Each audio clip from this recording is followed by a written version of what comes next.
A gente fala agora sobre saúde animal na pecuária de leite. Você vai saber a importância do colostro e do leite para os bezerros. Por isso eu converso agora ao vivo com a professora de imunologia na Universidade Federal de Lavras, Ana Paula Peconic. Professora, primeiramente, bom dia. Seja bem-vinda aqui com a gente, tudo bem? Bom dia, Felipe. Muito obrigada. É um enorme prazer. É uma satisfação nossa em recebê-la, viu, professora? Bom, para a gente começar, para contextualizar um pouquinho, o que exatamente é o colostro e por que ele é tão importante já ali nas primeiras horas de vida do bezerro? Perfeito. Ótima pergunta, Felipe. O colostro é o primeiro leite que as vacas, as fêmeas mamíferos produzem. E esse colostro, ele é um leite que vem rico de componentes de proteção, os componentes imunológicos. E esse colostro, ele precisa ser administrado nas primeiras horas de vida do bezerro, porque nas primeiras 24 horas, a mucosa do trato digestório do bezerro, ela está apta para absorver esses componentes de defesa.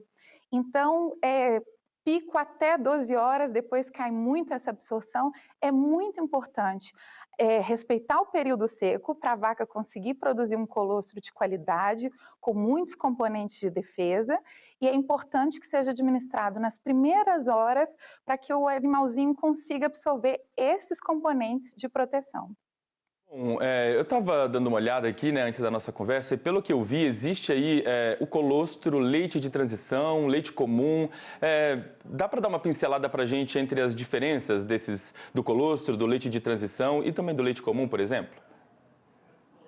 Claro, excelente pergunta, porque às vezes as pessoas propagam o mito de que o colostro ele é importante do ponto de vista de proteção e o leite importante do ponto de vista nutricional. Isso está errado. Ambos são muito importantes em todas as fases, no que remete à proteção e nutrição. Então, nos primeiros dias pós-parto, 1 a 3 dias, nós temos o colostro, depois a gente já entra para o leite de transição, mais uns 3 dias a gente está no leite propriamente dito. Mas todos são importantes, tanto do ponto de vista nutricional quanto de defesa. A diferença é que o colostro, nas primeiras horas de vida, ele confere uma proteção que a gente chama de sistêmica, ou seja, protege todo o corpinho do bezerro. Mas o leite também é importante, porque embora não vai ocorrer a absorção que eu comentei na primeira pergunta, já se passaram 24 horas de nascimento, existe um componente de defesa chamado anticorpo da classe A, ou IgGA. Esse componente não precisa ser absorvido e ele consegue proteger a mucosa do bezerro.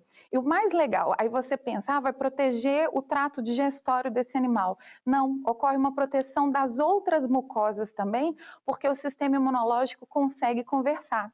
Então, é muito importante o produtor pensar, bom, o colostro ele tem que ser administrado nas primeiras horas, e isso é muito importante para a imunidade do corpinho todo do bezerro, a imunidade sistêmica, mas o leite também, após as 24 horas, também remete à proteção, uma vez que ele vai conferir o que nós chamamos de proteção de mucosa, ou seja, ambos são muito importantes em todas as fases e trazendo benefício direto para a saúde, não só intestinal, mas também das outras mucosas do bezerro.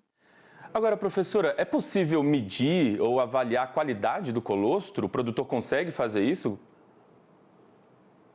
Ótima pergunta. Sim, existem alguns aparelhos que a gente chama de colostrômetro, que na verdade ele faz uma inferência indireta. Na verdade, ele vai quantificar as proteínas, lembrando que o colostro tem mais do que proteína, ele pode ter células, ele pode ter pequenos peptídeos, mas se a gente tiver uma noção da quantidade de proteína, a gente faz uma estimativa indireta da qualidade desse colostro.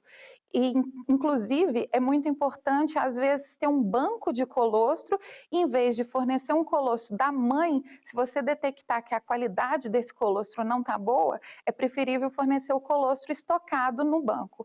Então, sim, a gente pode fazer uma análise direto no campo, utilizando esse aparelho que é de baixo custo, fácil análise, chamado colostrômetro.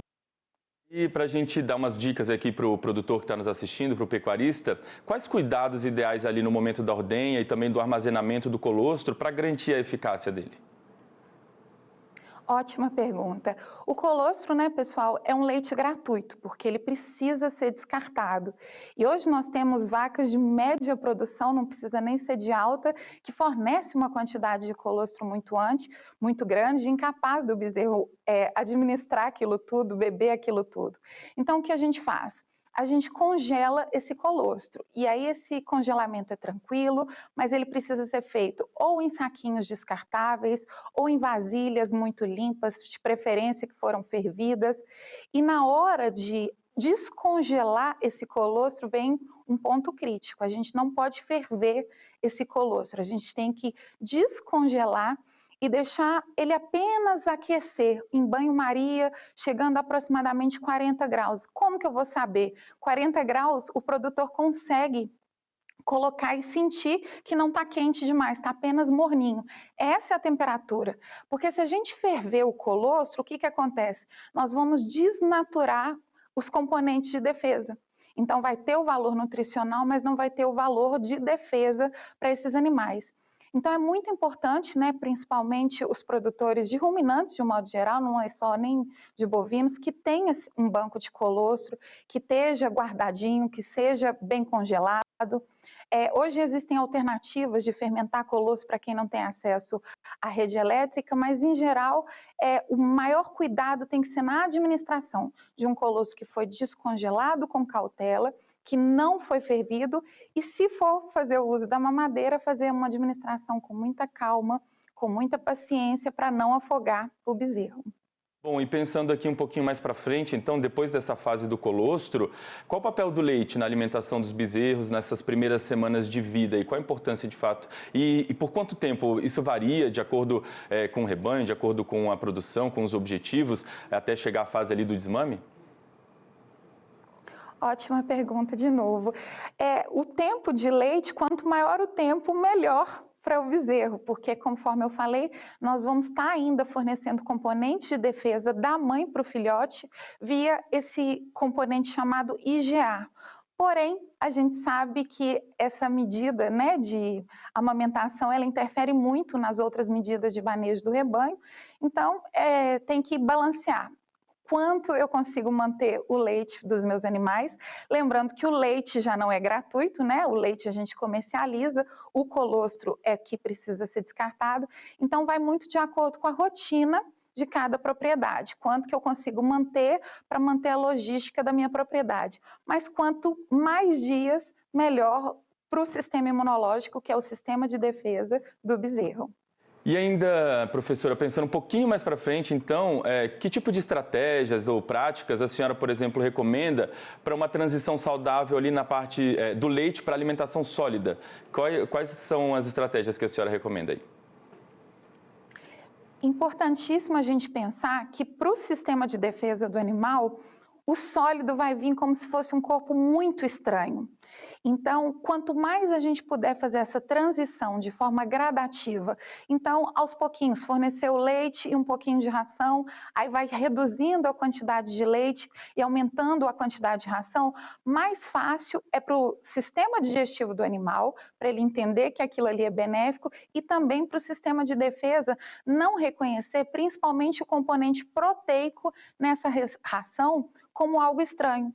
Então, o segredo é, a partir do momento que eu começo a criar a expectativa do desmame, eu ir fazendo uma transição. Deixar, por exemplo, no fundo do balde ou do comedor um pouquinho de ração, o leite em cima, ele vai sendo gradativo e vou aumentando todos os dias para o sistema de defesa do animal não reconhecer a ração como algo estranho e aí a gente não ter uma diarreia inespecífica simplesmente porque não foi feito com cuidado. Muito bem, professora. Se a gente tivesse tempo, a gente ficaria aqui um bom bloco, né, o bloco inteiro, discorrendo sobre esse assunto, porque de fato dá para destrinchar bastante, trazer muitas dicas, né, para o produtor. Mas o nosso tempo é curtinho, então quero agradecer demais a gentileza de ter conversado com a gente, desejar uma ótima semana. Em breve a gente volta a conversar aqui sobre outros assuntos, com certeza. Combinado, o prazer foi todo meu, sempre à disposição de vocês. Um abraço a todos os nossos ouvintes. Muito bem.